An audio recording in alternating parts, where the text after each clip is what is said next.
Graça e paz, queridos irmãos. Juntos estamos aqui, vamos meditar um pouco na palavra do Senhor. Meus irmãos, nós estamos vendo que houve grandes reuniões no globo da Terra e em uma delas, o presidente da França, Emmanuel Macron, ele disse que agora a nova ordem mundial será implantada no mundo. Por que ele disse isso? Porque já foi anunciado em janeiro de 2018 que começaria uma nova ordem para o mundo, uma nova ordem das coisas. Então ele disse que a partir de agora será implantada esta nova ordem no mundo. Por que isto pode acontecer? Nós vemos que a maioria dos países, eles estão se tornando países vermelhos, ou seja, países de esquerda. E esta força está dando um apoio muito grande para ser implantado esse sistema global no mundo inteiro. E nós vemos que pela palavra de Deus, tudo isto vai acontecer, porque quando a palavra de Deus ela nos mostra que a besta que sobe do mar, ela tem 7 cabeças e 10 chifres, significando que são 7 nações com 10 líderes que estarão votando para a eleição do anticristo. É interessante notar que a palavra do Senhor, ela começa a se cumprir em nossos dias e nós podemos ter esta certeza porque a gente vê que as coisas estão aceleradas, a tecnologia está praticamente pronta. O monitoramento do globo da Terra também já está completamente atingindo todos os lugares e a gente vê que será possível fazer uma monitoração completa de todo ser humano em qualquer lugar que ele estiver no planeta. Então, olhando para tudo isso, sabendo que já está nesta fase tão adiantada, inclusive, como eu já disse para você, o sinal que é colocado na mão direita ou na testa, de acordo com a palavra de Deus, com o que ela nos afirma, já está aí no mundo e muitas pessoas já estão colocando este sinal voluntariamente. Nós vemos que para ser obrigatório, será simplesmente necessário que se faça uma lei, ou seja, que tenha um líder que tome esta posição e que se faça uma lei. E esta lei sendo outorgada e cumprida no mundo, vai facilitar muitas coisas. Não haverá mais roubo de dinheiro, assaltos a banco, mortandade por causa de recursos financeiros e as pessoas não terão mais que manipular a cédula em papel, porque o governo já em muitos países estão implantando a moeda digital. E a moeda digital hoje, ela está trabalhando paralelamente com o dinheiro de papel. Mas chegará um momento em que será somente digital o dinheiro. E a moeda de papel, ela vai deixar de existir.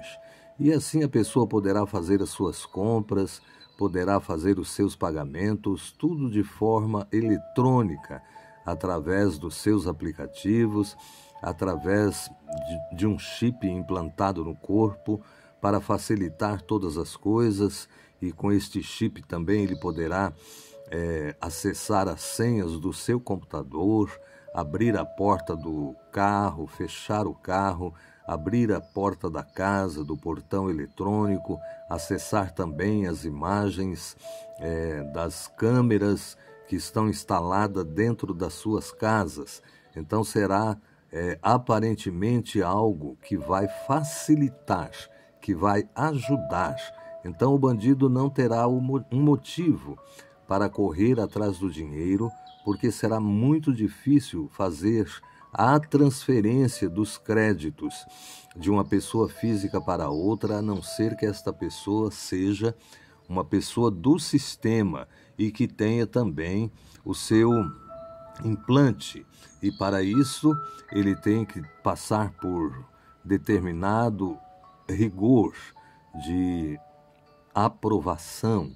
Então, o marginal, o bandido, ele não terá livre acesso a todas estas informações e não poderá fazer o que uma pessoa de bem, uma pessoa honesta, trabalhadora, ele pode fazer. Mas olhando para a palavra do Senhor, a gente vê que na palavra do Senhor tudo está se cumprindo.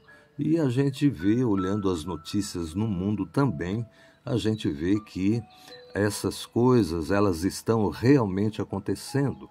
Nós vemos alguns fóruns, não é, que aconteceu em Davos e também algumas reuniões na ONU e reuniões do G20, G7, por aí vai, não é? Todos esses lugares, eles estão já colocando na mesa o plano da Agenda 2030 para o mundo. E o mundo, meus irmãos, eles terão que aceitar, porque se as lideranças estiverem de acordo e aceitarem o comando do sistema, a população não vai poder fazer nada. É o mesmo que nós estamos vendo nas ruas do Brasil, havendo manifestações contra o governo que foi eleito. E nós sabemos que este governo que foi eleito é um governo que tem o apoio total do sistema, e o sistema o ajudou de todas as formas a se eleger. Inclusive, a gente vê que a Constituição, ela não tem sido cumprida, porque tem até sido restrita a liberdade de expressão. E muitas pessoas têm as suas contas nos aplicativos, no Twitter, no Facebook, têm sido suspensas por causa de frases ou por causa de opiniões pessoais. Então chegará um momento em que a censura ela vai acontecer. Se já está acontecendo em nossos dias, sem este governo estar no poder, nós sabemos que quando este governo, se porventura ele chegar ao poder, essas coisas elas vão se concretizar.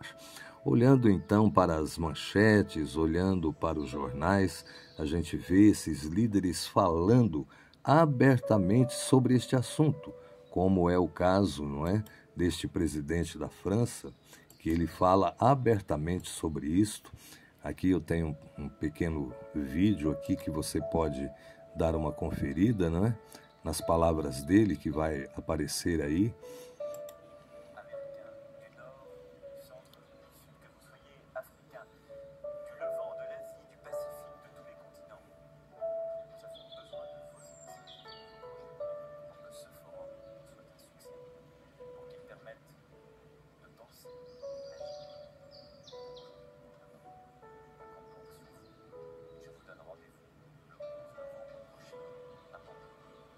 Então nós vemos aí ele falando sobre o Fórum para a Construção da Paz, não é?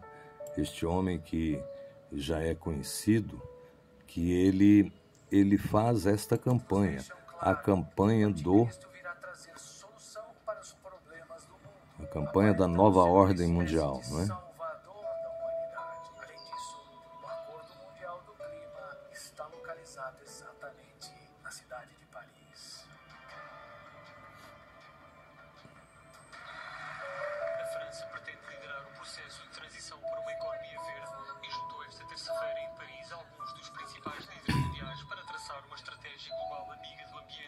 A cimeira juntou o setor público e privado com promessas de compromissos de parte a parte, mas sem medidas vinculativas.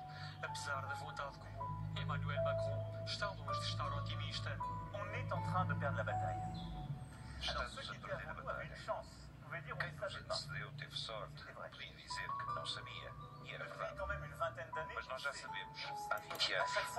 E cada dia sabemos um pouco mais. Contigo, que estamos a perder a batalha, gostava que percebessem que atrás de mim estão vários chefes de Estado e daqui a 50, 60 ou 100 anos, 5, 10 ou 15 desses países já não estarão cá. É tão simples quanto isto.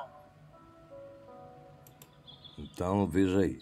A desculpa, né, em si, é o problema do clima. Eles estão usando o problema do clima para pregar esta nova ordem de todas as coisas, né?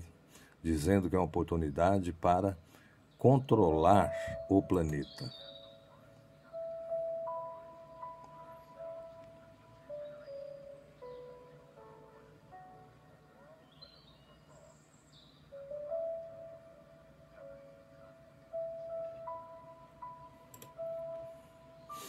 Então está aí, não é? Olhando então para essas coisas, a gente vê que a palavra de Deus ela se cumpre. E como que nós podemos saber que a palavra de Deus ela está se cumprindo? Nós podemos ter conhecimento da Bíblia Sagrada, conhecimento dos pontos que nos leva ao entendimento. E Apocalipse, ele significa revelação. É uma revelação do Senhor Jesus dada para João, quando esteve exilado ali na ilha de Patmos. Então João recebeu esta revelação. E interessante, meus irmãos, que João foi o discípulo amado, aquele discípulo que encostava a cabeça no peito de Jesus depois das refeições. Interessante que o povo judeu, quando ele tomava suas refeições, não existia mesa, eles sentavam todos no chão. É por isso que eles tinham o costume de lavar não só as mãos, mas também lavar os pés, para almoçar, para jantar, ou seja, para tomar as suas refeições. E estendia-se um tapete e eles sentavam-se ali no chão. E João sentava-se sempre à direita de Jesus e encostava a cabeça no peito de Jesus. Ou seja, João tinha o privilégio de ouvir as batidas do coração de Jesus. Tamanha era a intimidade que João tinha com o Mestre, não é? Tanto que ele foi apelidado de o discípulo amado. E todos viam esta atitude de João. João tinha um amor muito grande, um amor que superava o amor dos outros 11 discípulos, e ele demonstrava este amor para com o Mestre. E quando um dos discípulos perguntou, para Jesus o que seria de João, então Jesus disse assim: se eu quero que ele fique até que eu venha, você continue o teu caminho, você não tem nada com isso. Então, significando que João, ele não iria morrer da forma como os discípulos morreram. Então, João foi exilado na ilha de Patmos e escreveu o Apocalipse no ano mais ou menos de 50 depois de Cristo, não é? Então, ali exilado, ele esteve ali em comunhão com Jesus, em espírito, e Jesus apareceu várias vezes para ele ali naquela ilha e mostrou para ele várias coisas, inclusive sobre o Apocalipse. E uma das coisas interessantes que ele mostrou foi o que vai acontecer agora, em nossos dias, nesta era em que a igreja está vivendo, porque a igreja está na era da graça, mas este período da graça, ele está para se acabar.